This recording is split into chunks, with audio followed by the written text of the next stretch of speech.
Il ne faut pas confondre travailler avec la mort et aimer la mort. Je déteste la mort. Je la hais profondément. Elle est particulièrement injuste, elle peut être violente. Mais pourtant, je travaille dans son sillon.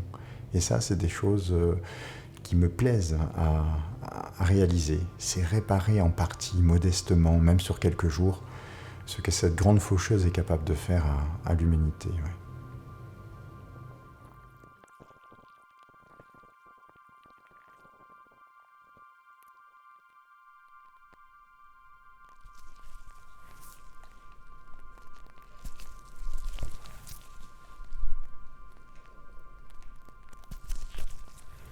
En fait, lorsque les gens décèdent, ils ne décèdent pas nécessairement où ils le voudraient et de la façon dont ils le voudraient. Nous, on va expurger tous ces moments difficiles et on va lui permettre de lui retrouver sa dignité. Donc quelque part, pour aller quelque part, il faut s'y préparer.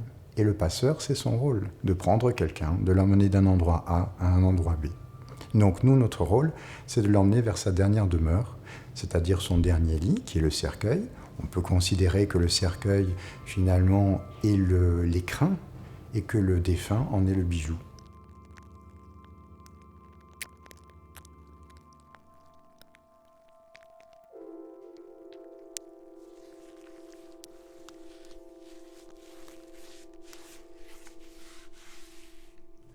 Quand on se trouve devant une famille et qu'on entend cette fameuse phrase « On croirait qu'il dort, merci ».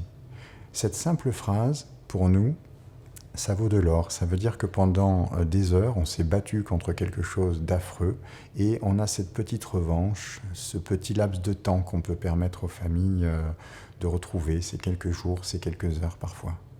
Et même si c'est quelques heures, l'utilité à ce moment-là est tellement profonde qu'elle fait appel à tellement d'humanité. C'est là qu'on voit la vraie nature humaine. J'ai vu le courage avec un grand C, j'ai vu la médiocrité avec un grand M. J'ai vu des choses qui me font moi-même évoluer, moi-même réfléchir, et qui m'apportent une maturité d'esprit qui est absolument nécessaire pour notre métier.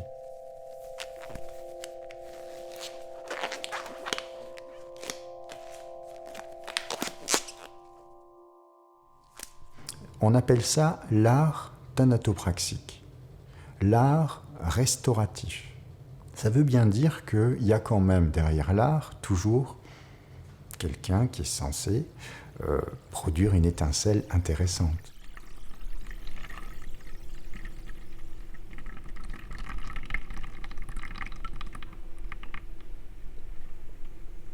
C'est un nuancier en fait, c'est comme si c'était un nuancier de gris. Voilà, exactement. On a du noir, du presque blanc.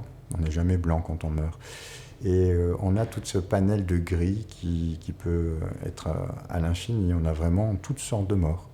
J'ai vraiment pas mal d'anecdotes parce que les gens parlent. Nous avons les corps, mais les familles racontent leurs histoires.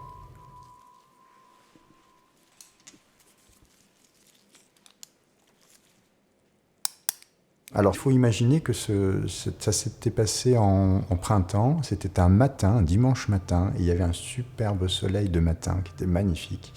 Et on était dans ce grand séjour, et cette dame me dit, vous savez, il s'est levé, il a regardé à la baie vitrée, et il a dit, c'est une belle journée. Et ensuite, 2 minutes après, il s'est assis, et il s'est éteint doucement.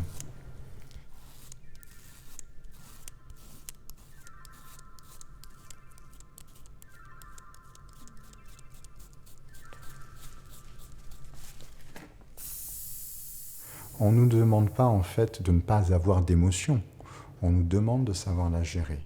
Il faut apprendre à gérer ses émotions parce qu'on est des professionnels.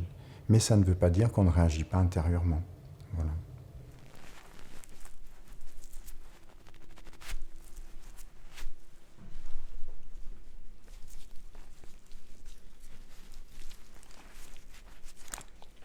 Après, le soir, j'y pense pas parce que j'ai une vie équilibrée.